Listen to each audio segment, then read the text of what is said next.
All right, guys, happy Monday to you. For those of you who have been paying attention, it's been an amazing day on the cryptocurrency market. Just hit 3 trillion US dollars. I mean, I remember when it was 500 billion not that long ago. And, obviously it's a reflection of what's happening in the world. There's a huge flight to cryptocurrency now. We've got so many big institutions finally waking up and getting involved.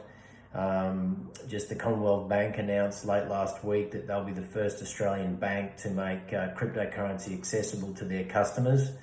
Myself personally, I don't think it's a smart play to be using your bank to be getting involved with crypto, and there's lots of reasons for that which I won't share here in this video. But basically the whole idea of you getting involved with cryptocurrency is for its decentralized nature. And when you consider the state of the world and what's going on, you really want to move towards monetary sovereignty and autonomy, and that basically means you want to be moving away from the banks. Now, the reason the banks are getting involved is because they can see now that cryptocurrency is here to stay. It's not going anywhere, and they're attracted by the transactional fees that come with any kind of market type instruments. And of course, they're late to the party on this one, the big banks. It takes a while for all the executives to get together and sit around and sip coffee and eat Subway sandwiches and come to the conclusion that, hey, shit, this crypto thing's out of control. We've got to get involved. And of course, that's what's starting to happen now. And it wasn't that long ago when, people like Jamie Dimon of JP Morgan in America's biggest bank, was basically, belittling crypto, in particular Bitcoin, and saying that it was, it was a joke, it wouldn't survive. But look what's happening now, and it really is starting to infiltrate, the institutions, and now the big retail sector starting to wake up. Those who've been asleep to it the last year or so, it's all happening now because people can see that the value of their currency, the money in their pocket, the money in their bank, is actually being debased. It's declining at a very, very rapid rate of knots, and to the tune of about 15 to 20% in the last 2 years per year. So, you've got to imagine that if you've got, $10,000 in the bank, for example, and if you're losing the purchasing power to the tune of $2,000 per year, it doesn't, you don't have to be Einstein to work out in a very short space of time, you're actually going to be going backwards. So this is the reason why decentralized currency is the way of the future. I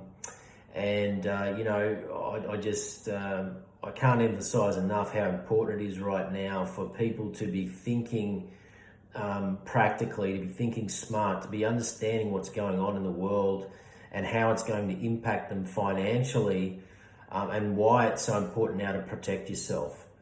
And we probably won't get another chance like this. In another 12 months, it'll be too late.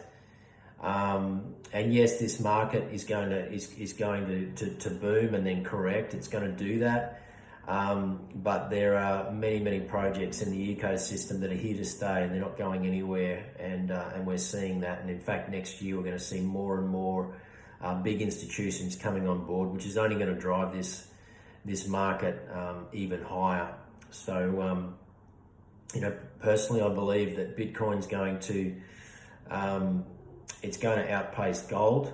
Gold is about a $10 trillion market cap, and I can see in a very short space of time that Bitcoin's going to be hightailing its way towards a $10 trillion global market cap. So, a lot to take in there, I know, but just realize that the whole reason for being involved in this cryptocurrency space, if it's something that you want to consider, start educating yourself about it before it's too late.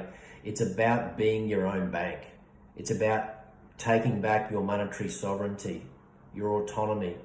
It's a decentralized peer-to-peer system where you and I can transact together, or you can transact with anybody in the world pretty much instantaneously at low to no cost. And nobody has a say. There's no middleman. You do that directly. And that's what it's all about. And that's why it was created on the back of the global financial crisis in 2008. And it's also, worth mentioning that 2008, really, when you consider the fundamentals of this market and the fact that, we're really heading towards a stagflation type environment where you've got asset prices going through the roof, and yet the fundamentals of the economy are actually in disarray and they're declining. And that's called stagflation, and that's where we are now. And there's a lot to play out here, but I'd highly encourage you to start thinking about ways that you can diversify your life to protect yourself financially if you're not already doing that. Anyway, a big day today. $3 trillion US market cap for the cryptocurrency space. It's here to stay. It's not going anywhere. And I just encourage you to learn all about it if you're not already. Have a great night. I'll talk to you soon. Bye.